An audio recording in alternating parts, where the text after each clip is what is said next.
Bring in here my pals from Football Night in America, Tony Dungy and Rodney Harrison, with that look that Tony, by the way, that look is growing on you. Rodney's new look here, isn't it, Coach?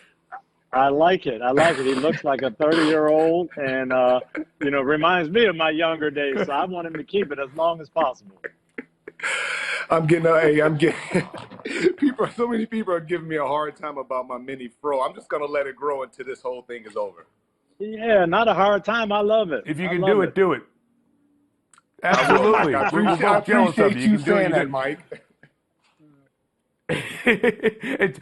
Tony's gone Bruce Arians on us. He's going to go a little Lanai area for his visit here. All right, guys. Tony, I'll start with you, then Rodney. Give me your headline on what you watched last night.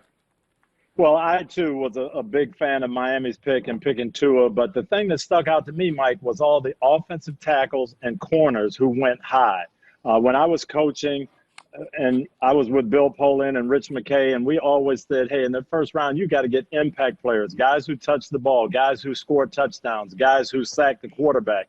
But here, you see people really adjusting to the game as it is now. I've got to get somebody who can lock down those wide receivers, and I've got to get people to protect my quarterback. So it was interesting to me to see those two positions shine in the first round. Absolutely, Coach. I look at the offensive tackles, and most teams that didn't make the playoffs or had a young quarterback, they went out and they drafted an offensive tackle. You look at the Giants. I thought that was an excellent pick. Isaiah Simmons was right there for him, and he was the sexy pick, but they decided to go with the lineman, and I thought that was a smart move. You look at the Cleveland Browns, another young quarterback. You look at the Jets, Tampa Bay Buccaneers, the Dolphins, and even the Tennessee Titans that actually made the playoffs that still went out and got an offensive lineman. I just think that they're trying to build these offensive linemen. They're trying to build their offensive line so they can run, protect the young quarterback, and give themselves a chance to make the playoffs. See, and I kind of look at it the other way. I guess the top 18 picks. Go ahead, Tony. Yeah, no, I see that there. And to me, I still like those guys who make plays and win games for you. And I hear what Rodney's saying, but give me Jerry Rice, who can touch the ball and impact the game. Give me Dwight Freeney, who can get that sack when I need it. Or give me that great quarterback. That's the guys I want early. How can you have a great quarterback, Coach, if you're not protecting your quarterback? You saw a lot of these quarterbacks, and they have the potential to be really good. But when you have defensive ends and linebackers clawing down you every other play, it's hard to settle down as a young player. And even with Tampa Bay, and Tom Brady's been in the league 20 years, we've seen the impact on pass rush against a veteran guy like Tom Brady. So I love, there's a lot of sexy picks out there, wide receivers and running backs and things like that. But to shore up the offensive line, I thought that was smart of these teams to do. I remember a conversation I had. Bruce Arians was actually in the room. I was a young coach in Kansas City in 1989. We had the fourth pick in the draft, and we were debating Barry Sanders, Tony Mandarich, and Derek Thomas. And Howard Mudd, the offensive line coach, said, and Tony Mandarich was the best offensive line prospect that anybody had ever seen at that point. And Howard Mudd said, he can only block one guy. And Barry Sanders can make 11 guys miss. If we get a chance to take Barry Sanders, we better take him. And that's something I always remembered. But I feel you, and I know protecting the quarterback is important. I know getting that lockdown corner is important. But I guess I just have to learn this system a little bit better. All right, let's go to this point, guys. So first off, kudos to our friends and colleagues at ESPN, NFL Network, and the league. They pulled off a technology marvel with all the live shots and all the communication. It came off, and the teams were able to draft without a hitch as best as we could tell. So good on everyone for that. And the night of entertainment was fun. It was engaging. You really did get lost in it for a few hours away from the reality. But there were cameras everywhere. We could have paid for one more to have it in front of Aaron Rodgers. I would have loved to have seen Aaron Rodgers' face when Green Bay took Jordan Love. Rodney, you first, then Tony. What'd you think of the Packers pick? Well, the first thing I thought about was how upset Aaron Rodgers would be. Then my mindset changed a little bit, and I said, you know what? Maybe what he needs to do is, as a coach, and Coach, you could probably speak to this a little bit more than I can. Coach Belichick would always say he wants to create depth on a team, and he also wants to provide competition at every single position. And although Aaron Rodgers is that guy, we've seen Aaron Rodgers. He's not the Aaron Rodgers that we're used to seeing now. Although he's, they won 13 games last year and he's capable of doing a lot of great things. I actually like this pick. I think this kid has a tremendous upside. I think this kid can sit another 2 years or 3 and learn behind Aaron Rodgers and learn from the very, very best. Now it's up to Aaron Rodgers to be a little bit more open-minded because he's mature. He has the big contract to teach this young guy and to make a difference in this young guy's life. I just, as much as Aaron Rodgers wants to, probably upset about this situation, I would embrace it because all his other teammates are looking at how he's going to handle the situation, Coach. Yeah, and here's the deal. We can go back 15 years to 2005 and look at this. And no, the Packers didn't do anything to help them win a Super Bowl this year and get closer. But they did the same thing that they did in 2005 when they selected Aaron. And now for the next 15 years, they're still a playoff contender. So that's what, the head coach may not be happy about this. The quarterback may not be happy, but the GM has to look at the future. And he's saying, 15 years from now, I want to be a Super Bowl contender, and I have now a quarterback that I can groom to do that. And I think it was a smart move for the future. May not help him this year, but a great move for the future. But it also gives them depth. So let me push back here, guys. Okay, hang on, Rodney. No, I'm sorry. Let me just push back here for a second. They were in the playoffs. We were there. They were down in the last 8. Aaron Rodgers can still play. It's a different time. We don't groom quarterbacks for 4 years anymore. Guys play after a year or 2. Why wouldn't you go get a playmaker, which they need, for a guy who is still if he's not at the very top of his game, he's not too far down. Rodney, why wouldn't you do that right now? I just think they saw something special in Jordan Love, and they said, you know what, we don't need him to play right now. But he can learn. We can teach him. We can grow. I mean, they've had a lot of backup quarterbacks that have come through there that haven't really had success. So they handpicked their guy, a young guy that they can teach and that they can groom to possibly take Aaron Rodgers' place here in the next couple of years. But if you're Aaron Rodgers, you can't worry about that. The most important thing you have to worry about is just being a leader, coming into work with a positive attitude, embracing all the different opportunities and challenges that there are in this league, and just enjoy the moment. There's no guarantee what type of player he's going to turn out to be, but I think he was a big-time prospect, and I'm not even disappointed for them taking this pick right here. I'll give you another example, Mike, from my younger days, too. 1983, I was a young coach on the Steelers staff. We had Terry Bradshaw. He was coming near the end of his career. We had a chance to draft Dan Marino, but we had Bradshaw, so we didn't take Dan, even though we knew he was going to be a great player. For 20 years, the Steelers looked for that quarterback to replace Bradshaw and didn't find him until Ben Roethlisberger. So if they really feel strongly that this guy is special, taking him down at the bottom of the first round, to me, is a good move. Now, it all depends on how he pans out, and history will tell us. I defer to you guys. You have the gold jackets and the rings, so I defer to you guys on that. I just feel like it's a different time in the league. But, Tony, I want to get to real stuff here. As a head coach now, if you were in those shoes and you're in Matt LaFleur's shoes, what would you go say to Aaron Rodgers about how you handle the Jordan Love coming in as a number 2 quarterback who's going to try to learn around you? I would say, hey, Aaron, you were in this situation. You were in Jordan's shoes. You know what it's like. What happened good, what happened that could have helped you more. You got to be a good teammate, and we're still going to win. As you said, hey, we were close. We've got people. We know what we're doing. We've got to win. But, you've got to help this young man come along, and eventually down the road, he's going to be our quarterback. We all know that. But you're our quarterback for the next 2, 3, 4 years. We'll see what happens. Be a Coach, pro and do your job. Coach, why do you have to go and a guy like Aaron Rodgers, who's a future Hall of Famer, a guy that is no question he's the leader of your team, why do you have to go and, in a sense, make him feel good about your pick? It's not up. Your job as a player, I don't care how good you are, if you're the star quarterback, your job is to focus on the team, focus on the plays, focus on things that you can control. Aaron Rodgers can't control who they draft. So to me, going to Aaron Rodgers and patting him on the back and saying, hey, I'm sorry we drafted this quarterback. No, it's competition. I don't care who you are. You have to step up. You have to make plays, and you have to continue to play well. I love this open competition. I think this kid, Jordan Love, could be a pretty good player in a couple of years. Yeah, but I don't think it's open Fair enough. competition. They didn't draft Jordan Love to come Right. in here and play right now this year. They drafted Jordan Love to develop and grow and do what Aaron Rodgers did, and at some point be ready to replace a Hall of Famer. Tony, day 2 of the draft comes up, and we all get excited about day 1, especially because it lives on its own island now. But when you start looking at rosters, the reality is what happens the next 2 days really make or break your draft. So what are these hours like for coaches, for personnel folks, for GMs, as they try to plan for the picks in rounds 2 and 3 today?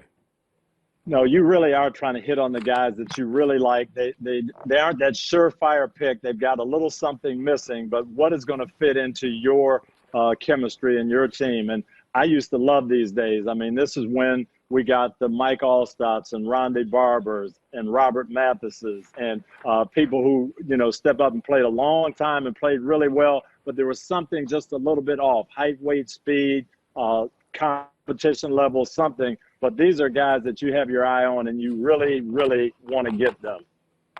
And this is the time of the draft too, Mike. Rodney, I'm sorry. This is the ahead. time of the draft too. You get guys that aren't picked on that first day, guys that truly felt like they've been slighted, guys that truly felt like they've been overlooked. And so you're getting guys that want to bring passion. You're getting guys like a Rodney Harris in the 5th round draft choice, 145th pick. Somebody that just wants an opportunity to prove that he can play in the National Football League. And you mentioned Robert Mathis and those type of guys. That's when we've seen the Seattle Seahawks do it for so many years, draft those guys like Richard Sherman, Cam Chancellor. That's when you get your team ultimately to a championship level, Mike. Rosters are made in the next couple of days. Rodney, you know how you always complain we don't have enough time? We got plenty of time. You guys are going to hang around for us, and we're going to come back and talk about the Cowboys and Jerry drafting from the yacht, everybody's background, what they were doing.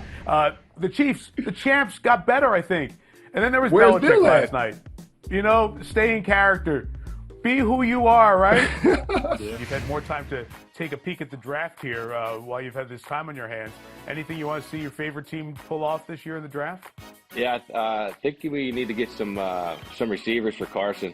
The Philadelphia Eagles select Jalen Reagor, wide receiver, TCU. Jalen, welcome to the Eagles. Fly, Eagles, fly.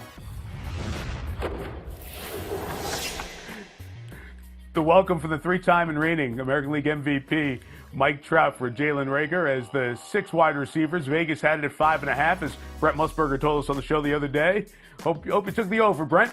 6 wide receivers were taken in round 1, including Jalen Reagor. Tony, that was a pretty cool moment to hear the Reagor last name called during the draft. I'm sure that meant something to you.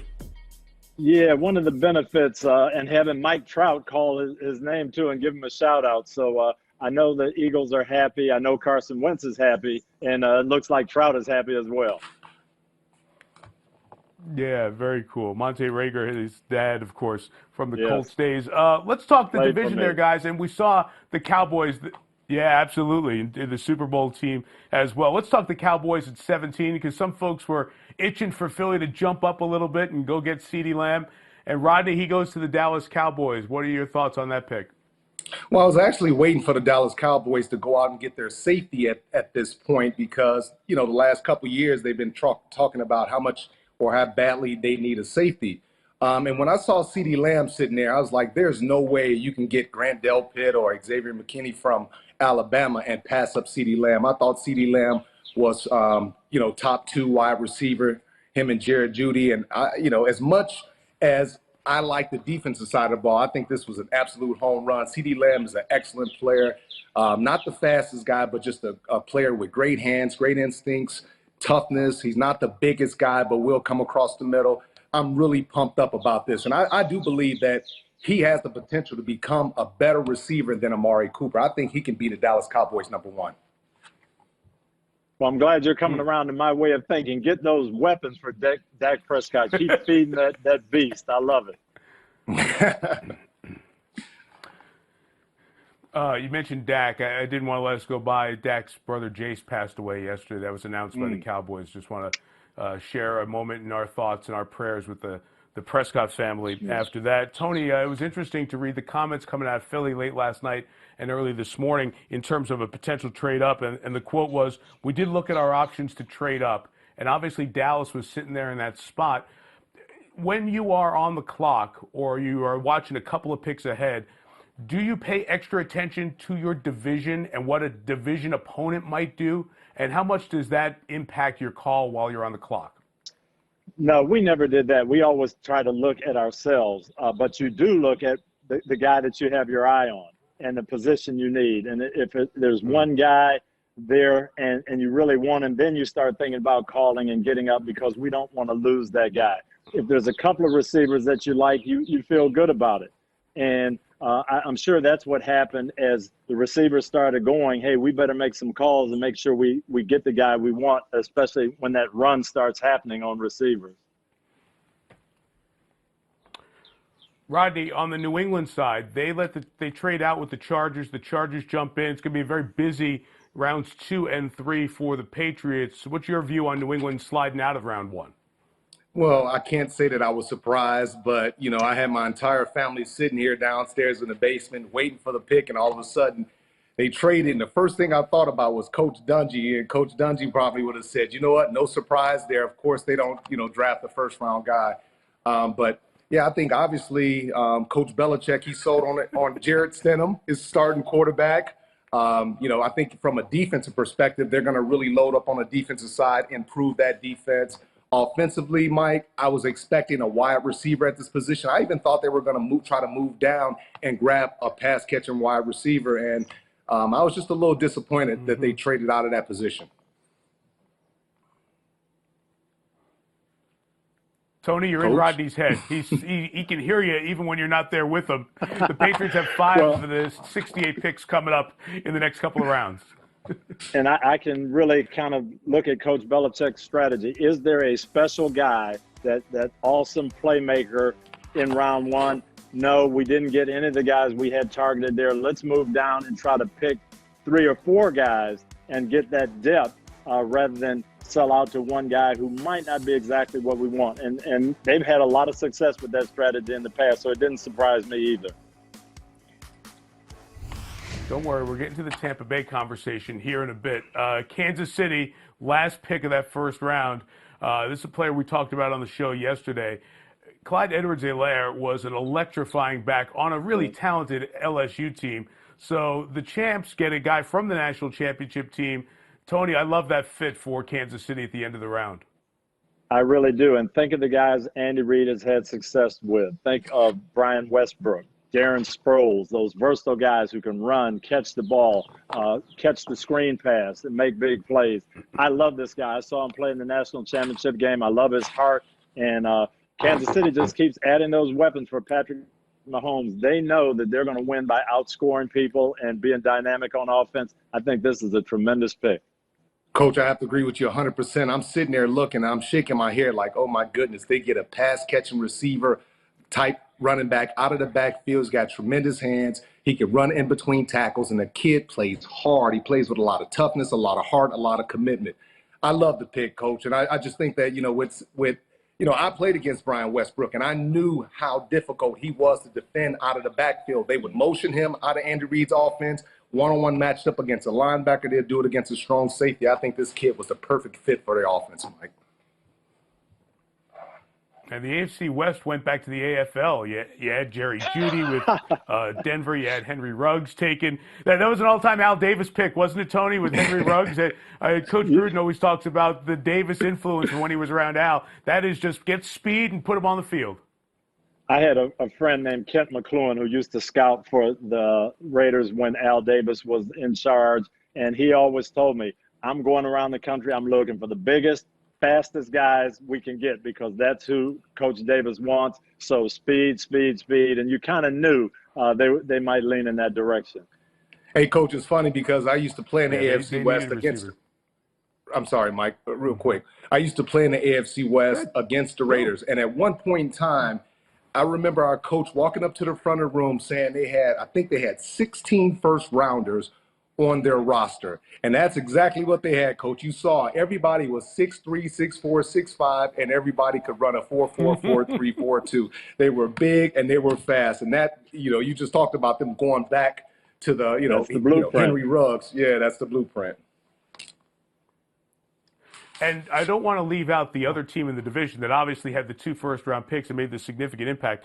When you look at the Chargers defense now with Derwin James, Melvin Ingram, Nick Bosa, now you add Kenneth Murray, who might be the best inside middle linebacker in this draft. And then on top of that, you bring in the quarterback and Justin Herbert, who's there to figure out how things are going with a veteran already in place to start. You wake up and you go, wait, those Chargers who were so good, Rodney, a couple of seasons ago, they might be right back in that conversation this year again. And yeah, we got to think about Tyrod Taylor as the starting quarterback possibly going in. I mean, he's a veteran guy, very conservative, won't turn the ball over. He'll give him an opportunity. But I like this kid, Kenneth Murray. I felt like he was one of the top linebackers in all of football, him and Isaiah Williams, Isaiah Simmons. But I love this kid, Kenneth Murray. I thought this was an excellent pick by the Los Angeles Chargers. The Chargers GM, Tom Telesco, worked with me for 6 years in Indianapolis. And you could see his blueprint. Tough guys, as Rodney said, on defense, and a real good character guy in Justin Herbert, drafting for the long haul. Yes.